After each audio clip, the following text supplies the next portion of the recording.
Welcome to the Elevate Podcast, where every leader has a story.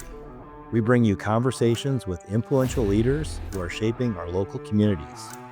Hear about their path to leadership and experiences that define them, and how they're driving meaningful impact today. Hey everybody, Jason Olm here again with another episode of the Elevate Powered by Braden podcast. And we're talking to nonprofits and for-profit businesses from around the city and around the state. The stories are awesome. And I've loved every one of these ones we've done so far. They've been an awful lot of fun to follow those leaders' journeys and understand what they do from a business standpoint and really understand how they got to where they are today. But the nonprofits really are near and dear to my heart. It's really interesting to learn about their businesses and the community that they serve. So Emmy, welcome to the show. Thank you for having me. Awesome. And so remind our viewers and our guests, you're the CEO of HVAF of Indiana. It stands for Helping Veterans and Families. We serve veterans facing homelessness here in central Indiana. Awesome cause, awesome mission. So we'll get to that. We'll talk an awful lot about that and some of the things you guys have coming up. But let's go back to the beginning. Let's go to your Genesis story. Where are you from? I'm from Greencastle, Indiana. Okay. So Greencastle, Indiana. So local. Which high school? Did you go to Greencastle High School? Mm-hmm. Okay, gotcha. So what did high school look like for you before you decided to go off to the 4 years of college? What were you doing?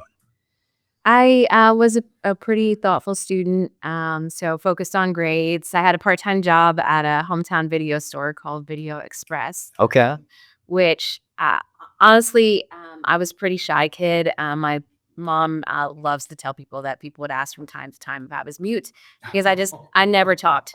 So really that job at the video store forced me to engage with customers, obviously, and kind of break out of my shell a little bit. And in 1998, I graduated and I was planning on going to IU. Okay. I wanted to be a high school history teacher. But at the last second, I got a nearly full ride scholarship to DePaul University. No killing. So yes, so that it was a no brainer for me to go there. It's a great school. I was a townie, obviously, because I lived in Greencastle too. But DePaul really changed my life. Okay, so DePaul. So let's go back though real quick to the video store. Mm-hmm. There'll be some people that might be listening to this that don't know what that is. In the old days, we used to go to a place and they would have videos like movies on tape.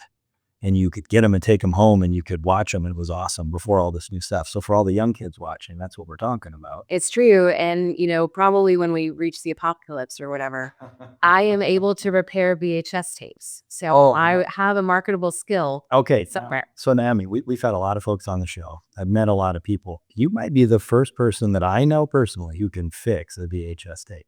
That's awesome. That's cool. All right. So that's a secret skill that you've got. Yes. And if the internet goes out and you have a VCR and we needed to watch a video, I'm going to give you a call. Yes, please do. I can stick the Be Kind, Please Rewind sticker on it. I can repair it and I can make recommendations because, again, back in the old days, movies would come out for rent on Tuesday, but they would get delivered to the store on Monday. So employees could take home as many new movies on Monday. They just had to return before open on Tuesday. No, so so you want all sneak peeks? Yes, all the sneak peeks. Again, every shift we could buy sodas for 30 cents, which is pretty cool. And take home a movie to watch that night. Okay. For a while there in the late 90s, I was very current on my movies. Oh, yeah. Up on the movies. So what other things could you want as a kid? I mean, that's awesome, right? Nothing else. We had a candy machine. Oh. And the discounted sodas, obviously. But one thing I do want to draw out of there, we make a little light. Some of the folks that watch the show are some younger individuals, coming out of college and having a job in high school. Like you said, it kind of opened you up. Mm-hmm. They wondered if maybe you were mute, something like that, you said. Right. And so now you've got to interact with people. You've got to be kind. You got to talk to them. Got to take their money, have an interaction. So difficult customers, across the board. Yeah, it's a great idea. Whether if you're fast food or any of those types of things, I always think it's a good idea, especially when you're a younger kid. So you mentioned you're thinking about going to IU, decided to go to DePaul, and you wanted to be a teacher, right? So why coming out of high school? Why education? Were you thinking elementary education? And kind of what was the reason to go down that path? I wanted to be a high school history teacher. I love history. I loved my history classes in high school. And I just felt like it would be a really good fit for me. So when I went to DePaul, I was a history major, then with an education minor for just a little bit because my path changed. Okay, all right. So, all right, that's kind of fun. It's always cool to hear a change.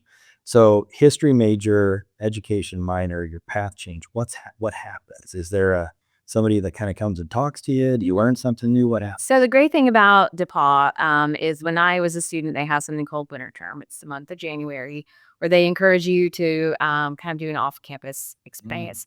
First year, you have to stay on campus. I volunteered with Habitat for Humanity the first year, loved it. But second year, I interned at a high school, and I hated it.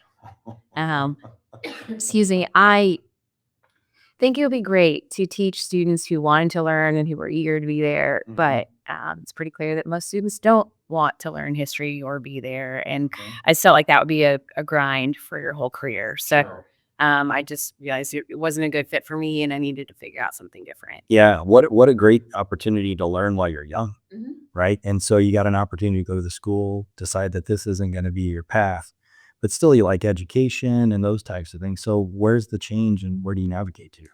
So my has always been of history. So the next year when I had an internship opportunity, I interned in the County Veterans Affairs office in Putnam County.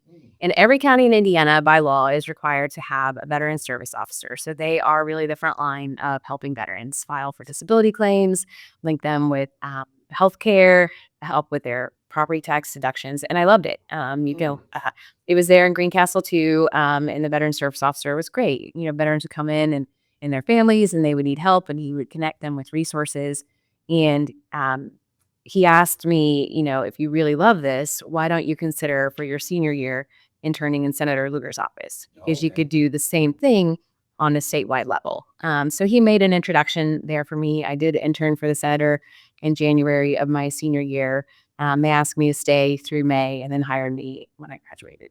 No kidding. So what a great opportunity. So you do one and then that particular individual gets you introduced to the a different opportunity. So they hire you, you get started right after college. Is that right? So what's the role look like? What are you doing there? So when I started my internship in the senator's office in January of 2002, he was just getting ready to announce a partnership with the Library of Congress called the Veterans History Project. It's an oral history program. It's still happening at the Library of Congress, but it documents veteran stories in their own words, and then it's permanently preserved there at the library. So Senator Lugar was a Navy veteran and, wanted to kick this project off as a way to honor Hoosier veterans. So I got to take my passion for history and do it as a full-time job. The intersection of a perfect job for you. And it's coming out of college. This is really it fills your bucket, right? Love history, those types of things. Okay, so how long were you there doing that? I worked for the senator for 10 years. No kidding. Mm-hmm. And so my role grew. I started exclusively on Veterans History Project, and we did some really neat things. We built a network statewide of volunteers who were doing interviews. There's a Boy Scout Council down in Southwest Indiana. They developed a Boy Scout patch for it. Oh, no kidding. I got to interview Medal of Honor recipients, and we hosted the Librarian of Congress here one time. And so in those 10 years, I always did that. But then I also took on handling all of his military veterans issues here in the state. So when members of the military, their families or veterans had difficulty with the government, I could help with that. And then also it was the height of kind of the global war on terror and all the deployments to Iraq and Afghanistan. So there's quite a bit happening in Indiana that I was making sure the senator stayed informed of. Wow, what a cool job. I mean, Amazing. yeah, it's I'm just thinking some of the people you probably got a chance to meet and some of the places you got to go. So maybe a memorable moment, something that just sticks out to you over those 10 years. You're like, this was, I got a chance to be here and do this, something memorable. Yeah, so I'll share a lighthearted one and then maybe something more serious. Going back to my Genesis story, my grandfather was a dairy farmer in Putnam County. And kind of his one big adventure every year was to go to the Indy 500. And he had, I think, about 14 tickets, start going all the way back to the 50s is when we first purchased them. So his rule was when you turn 12, you can go with him to the race. That's what we called it. And it would be a whole endeavor. He would finish milking in the morning, and then we would, pack our picnic basket and go to the track. And I still have those tickets. My family still will. But one of the neat things about Senator Lugar is he started something called an Armed Forces Day event at the track back with Tony Holman when he owned the Speedway. It started in the 70s because, recruitment was difficult for the armed forces coming out of the Vietnam War. And the senator really wanted to do what he could to encourage young people to join the military. Sure. And that was a good decision for them. So this day evolved and it became a whole day. It started with the Lugar breakfast there at the Brickyard Hotel next to Okay. Speedway. And it would culminate in an enlistment ceremony where the senator would swear in about 50 recruits into various branches of the military. Oh, wow. And then when all of that was over, we would go to the pagoda to the Holman Suite for lunch. Yeah. So having been that girl who my first race was in 1992, which was very cool, with my grandfather, to now sitting high above the Speedway in the Holman Suite eating lunch with Mary Holman George and Tony George, it was pretty surreal. Yeah, that's cool. Right. I mean, so those are the kind of things when you think back on your career, they're just places where you've been and people you've got a chance to meet, where I've been in some of those rooms too. I'm like, really? I'm here? Yeah. This is what I get to do. Yeah. And I get paid for this too. This is awesome. And then probably the most meaningful thing I was part of when I worked for the senator is during my time in his office, there were several soldiers and airmen and Marines from Indiana who gave their lives in Iraq and Afghanistan. And I was privileged to represent the senator at their funerals and with their families. And I still think about that quite a bit. My husband is in the Army, so it's pretty personal for me as well. Yeah, But, just being able to relay on behalf of the senator and really the whole state of Indiana, how grateful we are for people's service and their sacrifice and just the commitment to do whatever they needed to help get through this. Right. So a couple things in that piece as well. So thank you for your husband for his service and for you and your family for supporting him. It's terrific for what they do and serving us and helping keep all of us safe. So appreciate that. So you're with them for 10 years, right? So what's the journey look like after 10 years? Where are you thinking you want to go and what is it you're looking for? So he retired in 2012, which was a pretty difficult year. He was beaten in his campaign for reelection. So he lost in the primary, which is good. Gave us more time to figure out what was next. It was particularly difficult for me because my husband was at Afghanistan at the time. So he was deployed. He was deployed. How long was he in Afghanistan? He left in February. He came home in November. Okay. So just another side note about the kind of person Senator Lugar was. He called Jay before he deployed just to let him know that he was thinking about him or whatever he could do. Yeah. And it means a lot to me. I mean, the campaign was hard and difficult and he was very busy, but he took a moment to give my husband a call and just offer his support for. Thinking about that, right? So knowing now that you're a CEO, we'll get to that part of your story in a little bit, but working with somebody like that as a leader who takes the time to make an acknowledgement, what a great opportunity to work with someone and to provide guidance on what it looks like to lead people. Right? That's something he didn't have to do, but certainly he wanted to. That's awesome. Yeah. There's so many, examples of his to follow, caring for people, wanting to make a difference in the world, finding where you could make that difference and do it there. All those things are things he did daily. And he had such a talented staff. Again, I kind of often wondered, got to work with people who were people that monitored the elections in the Philippines in the 80s and, people who were actively working to dismantle nuclear weapons in the former Soviet Union that were, pointed at us. And again, another really, really meaningful opportunity. As the senator was the chairman of the Foreign Relations Committee, he had staff that were dedicated to making sure that the bodies of Hoosier service members were recovered out of Korea and Vietnam. So I would work with the Defense Prisoner Board Missing in Action Office, get lists of people from Indiana that were still declared missing. And then Keith Luce would take them to Korea and to Vietnam and say, hey, we want an accounting of these people. Yeah. So I don't think a lot of people know that even all of these years later, there are still people that are dedicated to bringing Americans home. No kidding. I mean, this is so long ago. Wow. It's terrific. And when you think about leadership, sometimes when you're in that role working with those individuals, you don't actually see you see it all, but you don't actually maybe understand how you would apply it sometime in the future. But eventually we all get to a point where we have an opportunity to make a choice And what are we going to choose to do? And we go back sometimes to what we've seen in our past. Wow, what a great guy to work for. That's awesome. Right. So 10 years, you're loving this job, right? You're enjoying working, across the state and helping veterans. So as you navigate what's next, where are you going? What are you thinking? And how do you get there? So I was worried. I didn't expect to spend 10 years working in a Senate office. So I was really sort of, what is next? And I looked at lots of options. And at the end of the day, I was like, I don't understand what motivates people to go to corporate jobs. Like what fills their cup when they go. And I just started talking to different groups that I had been working with at the senator's office. And one of those organizations was HVAF of Indiana. Okay. I had attended some events that they hosted. And so I had lunch with their CEO back then. And he was like, well, we really wanted to get into lobbying and, advocacy work. We think you'd be a good fit for that. Are you interested? And it was perfect. I could take my experience in government, my passion for serving veterans, and keep doing it. Gotcha. So there's a couple of things in there too that I think is interesting. You mentioned, worried, which I think everybody is when it comes time to make a change. But you also mentioned what's going to fill your cup, right? So you don't understand how they could take a job this way because where's it going to fill their cup? I think a lot of folks don't necessarily think that way. They think about, well, I just need something as opposed to something that I'm really going to thrive in. So great advice there. And then also to reach out to people that maybe you've had conversations with that you liked or respected what they did. And in this situation, they now sounds like they've got an opportunity for you that again is going to be like right in your wheelhouse. So you get started there. And what's that role look like? What are you doing? So I was the organization's very first lobbyist. Okay. So I was engaging with elected officials at the federal, state, and local level, trying to advance the cause of HVAF. And it was pretty exciting. In those first couple of years, we worked on legislation that created something called the Grant for Veteran Services that the state of Indiana still operates.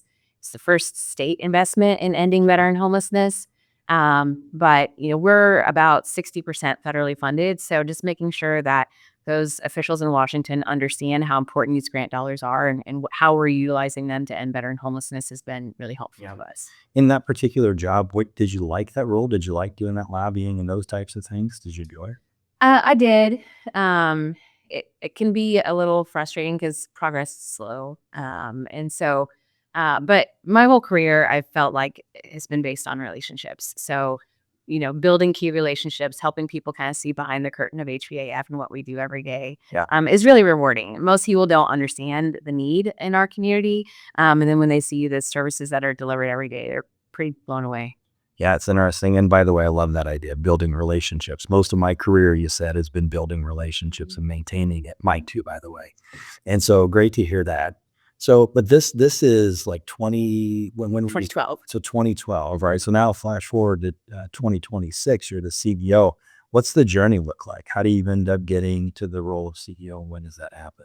It's not that different from my time at Senator Lugar's office. I think part of what I've enjoyed in my career is the opportunity to do new and different things. It keeps it fresh. It keeps it exciting. Yeah. So I started at HVAF kind of as a lobbyist, and then I took on grant writing and special projects. So I helped, with our low-income housing tax credit deal, which is our first to build an integrated supportive housing property on the near west side. And so then the CEO retired in 2021, and I had the opportunity to get promoted to be the CEO. That's terrific. During your career, I'm always curious, people that become an entrepreneur or become a CEO. Did you think you'd be a CEO someday? No. I mean, remember, I'm the girl whose parents were asked if she could talk at all. Yeah. So it's pretty mind-blowing for me that I get to lead a team of 74 that are dedicated to serving veterans every day. That's awesome. And I think you can take it all the way back to the video store. That's what created the whole thing. It's true. So it's very, very true. So now you're the CEO, and obviously, but you've seen, you've worked in all areas of the business, right? So you understand kind of what you guys are doing. But I don't know, and I know I didn't, and you and I chatted before, but so I've learned a little bit more about what you guys do. But maybe tell us more about what it is you guys do, who you serve, and those types of things.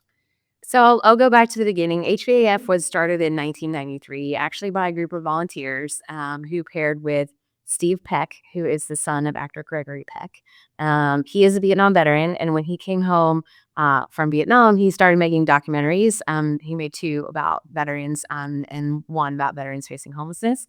And so, as a result of that, he started an organization called Far From Home, which was a national nonprofit kind of focused on veteran homelessness. And one of his chapters was here in Indianapolis, Indiana. And so, one of the women who was very involved with the American Legion Auxiliary at that time, her name is Louise Lloyd. She was part of that starting.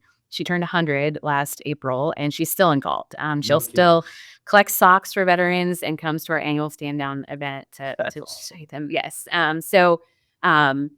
She is part of our founding, as is Colonel Don Morrow, who was HVAF's first full-time CEO. Don had a full career in the military. He retired from the Army after serving in 3 different wars and 2 branches of the military. Then went to work for state government and retired from state government, and then came to HVAF. I met Don at my very first public event for Senator Lugar, which was Veterans Day at the Indiana State Fair. He was running the fair, planned this, one-day event to honor veterans. And so following both Louise and Don in this role at HVAF was really meaningful to me. Sure. These are people who've got big shoes to fill, but what a legacy to continue. That's awesome. All right. So obviously that's the history. And we've got a lot of veterans, and it's primarily, you guys are primarily helping with homelessness, right? So tell me a little bit more, like how do people get engaged with you? And then what are some of the ways that you're helping those individuals? And it would be interesting also, because you said you're only 60% funded by the government. Leaves another 40% out there. So how can the community help you as well? Sure. So we do serve veterans and their family members who are either currently homeless or at risk of homelessness.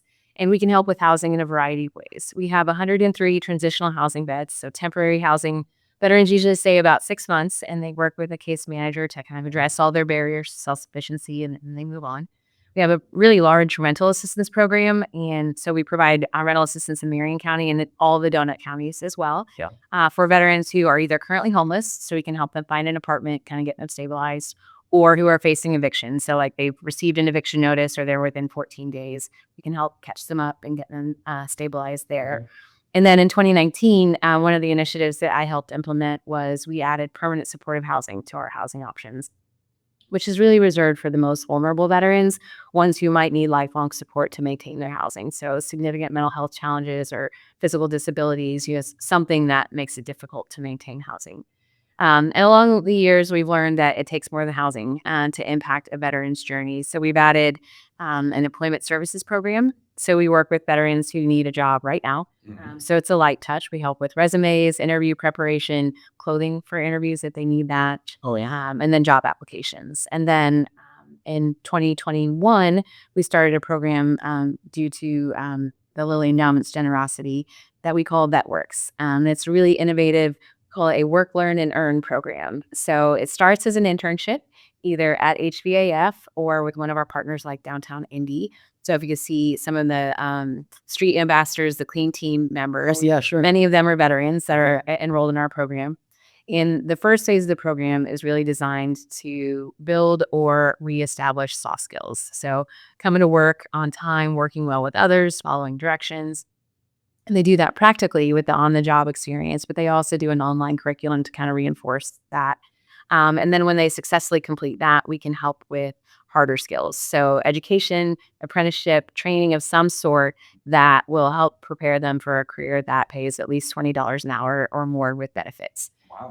Which studies show that's enough to end poverty here in Marion County. So that's a really exciting program that we offer. We also have a mental health team. So we've got 2 full-time therapists and 3 peer mentors because we know about 80% of the veterans we serve struggle with a mental health or substance use diagnosis. And we've got to be able to support that if we're really looking at long-term self-sufficiency.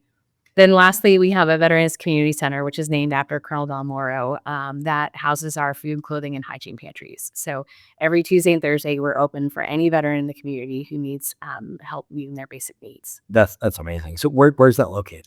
We are at the corner of 10th and Pennsylvania Streets downtown. Okay. So 10th and Penn, and Tuesdays and Thursdays they can come in, and that's the hygiene and food and clothing, those types of things. So a lot of expansion over the years? Like since 2019, it sounds like a lot of new programs. Yeah. And you quoted a stat that I had never heard. That stat was $20 an hour was enough to end homelessness or to end poverty, is what he said. I guess I didn't realize $20 an hour. So are you guys looking for partners as well sometimes to be able to find some jobs for folks downtown as well? We're always looking for partners. So we need landlord partners. We are placing hundreds of veterans a year into housing. So landlords who are willing to provide high quality, safe housing, we're definitely interested in connecting with. And then employers too, because that is the key for a veteran to be able to maintain their housing is that employment. Yeah, that's what I was wondering. Okay, so thinking about the community, right, and how the community maybe could help you. Are there anything coming up this year that you maybe want the community to know? Any fundraisers or those types of things for people to get engaged? There are two big ways the community can support us. One really meaningful way, our pantry is fully staffed by volunteers on Tuesdays and Thursdays. So we're always looking for corporate groups or even individuals who just want to come and dedicate about 3 hours of their Tuesday or Thursday. It's really neat. I love working in the pantry because life is complicated and you can almost never make an immediate difference in someone's life. But when they come to the pantry, you can. Yeah. They come, they need food. You can help shop through the pantry, you bag their groceries and help them out to their car, and you've met that need for that day. So it's really incredible, and I encourage everyone to do that if they can. Another way is our annual fundraisers called Operation Alpha. It will be Friday, close to Veterans Day in November at the Builtwell Event Center, and we'll start publishing sponsorship opportunities soon and selling tickets. But it's a great, really laid back way to celebrate veterans close to Veterans Day, but also kind of refocus on the work that is at hand. So that particular event, what's it look like? Is it an evening dinner with the speaker? Like what's the It is an evening dinner, and we kind of pride ourselves that it's not stuffy. So it's casual. We have a brief program. Last year we actually had 2 veterans share their stories that just the incredible impact that because of our community we're able to make in veterans' lives. We do a whiskey pool. So for $50 you buy a ticket. It guarantees you a bottle of whiskey. You just don't know which one. So that is always a lot of fun. Okay, all right. So it's laid back. It's not stuffy, right? But it's dinner and some fun, and you get to hear some stories, and it's a great way to support the organization. Okay, I didn't know on the Tuesdays and Thursdays that people could come in and be able to give their time. Are families able to do that too? Are younger kids? Someone like us, we have 5 kids, and my younger ones like to help also. And so they could come in and help and have some jobs to be able to do something like that. Absolutely. And we have volunteer opportunities throughout the week. So Tuesdays and Thursdays aren't good. You can come Monday, Wednesday, Friday, help restock the shelves, kind of reset the pantry, get ready for business. We also have quite a bit of real estate in our portfolio that are, properties where we house veterans. So we always need flower planting and rake leafing, Rake leaves, yeah. Okay, so and you've got sign up things on the lot. We do. HVAF.org is the ticket to kind of all things HVAF. So you can sign up for our newsletter to stay informed. You can sign up to volunteer or become a financial donor if you're interested in that too. Yeah, such a cool business. I think it's awesome. And when you have an opportunity to get an entire family to help, sometimes that's hard because usually you can't bring your little kids sometimes, and they want to be part of it too. So that's true if you guys have opportunities for that. So as we think about, kind of how things are going to evolve, and it sounds like a lot of changes happen in the business from 2019 with a lot of new programs. We're a tech company, and I'm always interested in technology and how it's moving across businesses, both for-profit and nonprofit, because it's something that can accelerate a lot of different things and potentially help others. And of course, in your world, helping the veterans is what your mission is. So I'm curious, as you think about technology kind of going forward, is anything changing in your space? Do you see some technology that may be able to help? Just kind of what's going on with tech? Yeah, I would say, real driving force for us was COVID. And I think it's probably across the board for everybody. Before COVID, we all had desktop computers. We're pretty tied to that physical location of the office. We pivoted from that. We all have laptops. We are using Microsoft 365 now. Everything's in the cloud. So we're much more mobile, which is great. But it also has helped us be more thoughtful in how we engage with veterans. So, for example, in the pantry, veterans pre-COVID would come in and they would fill out like their paperwork on a clipboard, and then they would hand it over, and we would have all of these sheets of paper that we would then manually enter. We partnered with some students at Butler University to create an online platform. So now veterans come in, They check in on the iPad. It automatically downloads all the data that we need to collect for our reports. So we've gotten a little bit better in that way too. And we're always looking at ways that we can be a little more thoughtful with our technology. I think we're probably like a lot of nonprofits trying to figure out how AI can fit into our business. I saw an article from Chicago that students at DePaul had used AI to develop a screening tool for veterans program that helped expedite how quickly veterans could get screened and then placed in programs for eligibility. We're not there, but I really like to figure out how to use AI to optimize our business and then ultimately better serve veterans. Yeah, it's good to hear. I mean, at the end of the day, when I think about AI, there's a lot of misconceptions of what it can do, what it can't do, those types of things. But what it should be doing is allowing humans to do more human things, right? And so the interaction, with a veteran, being able to be fully present, being right there with that individual, having more time to do that. When some of those things, like you said, checking in, that would have been somebody typing, for 20 minutes, not being able to talk to somebody, but being able to now just having that happen, giving somebody the opportunity to greet somebody a little bit more warmly or those types of things. So it's terrific to hear. And we've heard a lot of different stories, both for-profit and nonprofit, and that sounds pretty similar to what a lot of folks are thinking about is how do we create some efficiencies in the business that allow us to be able to serve our clients better. So it's great to hear. So when we think about moving out of technology and kind of thinking about community, right? You guys obviously serve the veterans and their family, their community. But as you think about community for yourself, what's that mean to you? Are there other types of organizations that you're working with, but when you think about community, what do you think of? So when I think about community, we had a catastrophic fire on October 26th, 2024. Our largest property caught on fire right next to our headquarters downtown, had 51 transitional housing beds. And I was standing there the night of the fire with the fire department. One of them said, I think the whole thing might burn down tonight. Nope. And I just remember thinking, I don't know how we're going to rebound from Right. this. Yeah. Financially, how are we going to recover? Programmatically, what are we going to do? And our community was immediately there. I was getting phone calls throughout the night, midnight, 1:00. What do you need? People who were supporters of our agency were like, I just called this hotel and I put my credit card on file. So if you need to take veterans there for emergency housing, it's done. And it really has been our community that has supported us through this. We'll be done with reconstruction in August. Okay. So just under 2 years. And it really has been, I think, a testament to how much Indiana cares for veterans, but also just the power of community to rally around when you're in crisis. Yeah. Build a relationship with people, like you said, and the community does come around. And I think I've been a lot of places, and Indianapolis, though, has this, we're a little different. I almost feel like if you pick up the phone and call somebody and ask for help, 9 times out of 10, they're going to say, I'm going to help you, or they'll know somebody who can. Yeah. And they're willing to make that introduction. So that's awesome. The last thing on community, you mentioned how people could get access. Remind me again, how do people find out more about you guys? Visit our website, HVAF.org. And I would just say, veterans sign up to serve all of us. They raise their right hand and they pledge to do anything up to and including give their life for our country. So I think it is incumbent upon all of us that are in community with these men and women who sacrifice so much to be ready to help them if they need assistance. And, you can do that every single day at HVAF.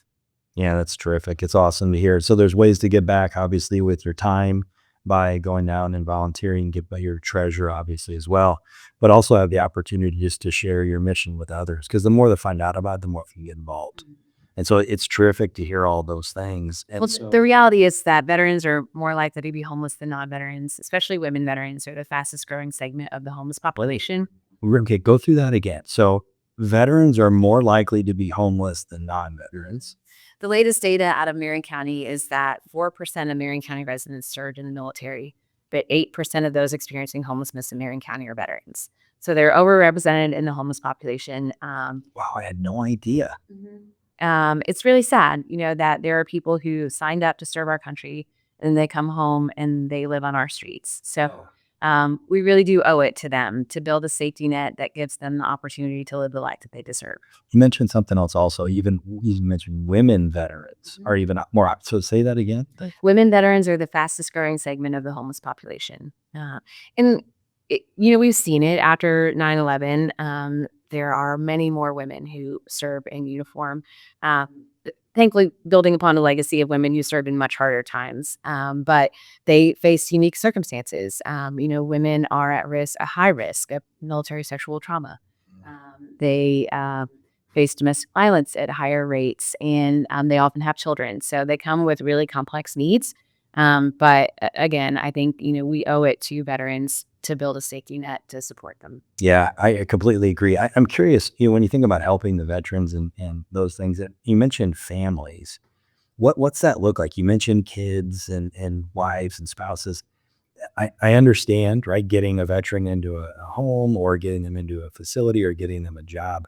What programs do you have for the families? Like, how do the kids kind of come along with this? So I am so proud of the staff at HVAF because kind of organically, we developed something we call our Veteran Engagement Committee to start to grapple with how do we serve these kids too. Yeah.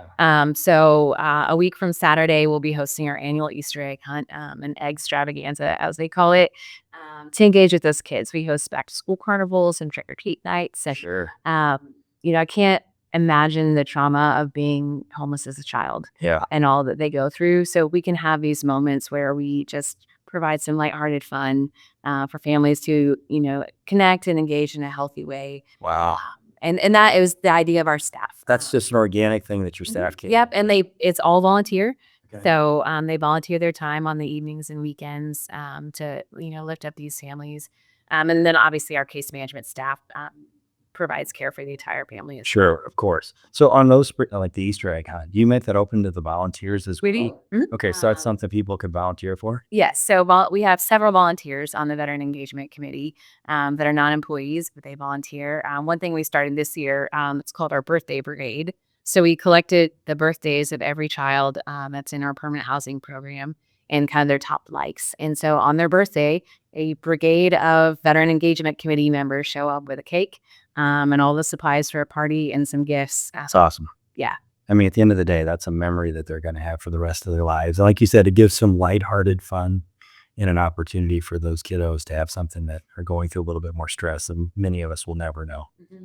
And so it's awesome. What you guys are doing is terrific, and more folks need to know about it. I'm so glad you shared your story with us, more about how people can get engaged. And kind of back to my earlier comment, I don't struggle to get up and go to work. I don't, I don't wonder what my impact is for the day.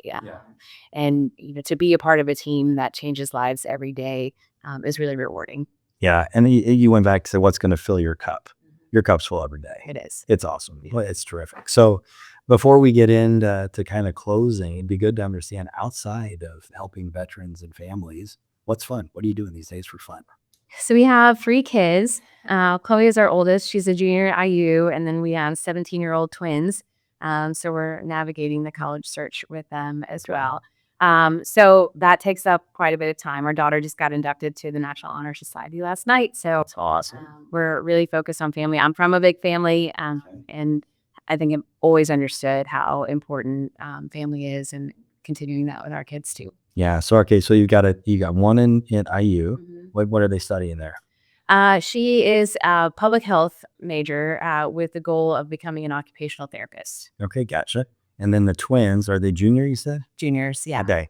And then where are they thinking? Are they thinking going IU or? We're all over the place. Obviously, I'm biased towards DePaul, so we've made several visits there. But they like IU too, with some help from Big Sis. So my encouragement has always been start with a big funnel, and then you can narrow it down as you think about with the programs they offer, the financial implications, the community, all that. So it's an exciting time. Yeah, it is. It's certainly an exciting time. It'll be fun to see where they go and their journey, where it takes them. And hopefully whatever they do, I could tell my kids, I like the idea of filling your cup. I mean, do something meaningful, love it, enjoy it. Doesn't matter what it is. Just make it an honest thing where you can help others. It'd be a great opportunity. So thank you so much, Emmy. Thank you. Great story. It's terrific to hear the change as you went through college and make the change, but coming out of school, one of the things that stuck with me that she said was the job that she came into was like this perfect role for you. Stayed there for 10 years. And then when you moved into the next role, it was that same thing because you kept chasing something that would fill your cup.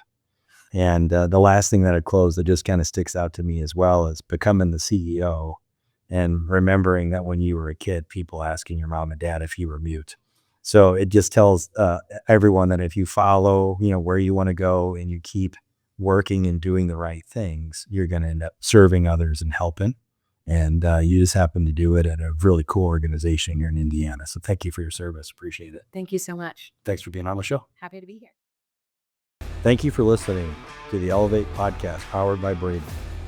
Subscribe to stay informed on all things Braden and be the first to hear new conversations with the leaders who are driving change and elevating organizations across our community.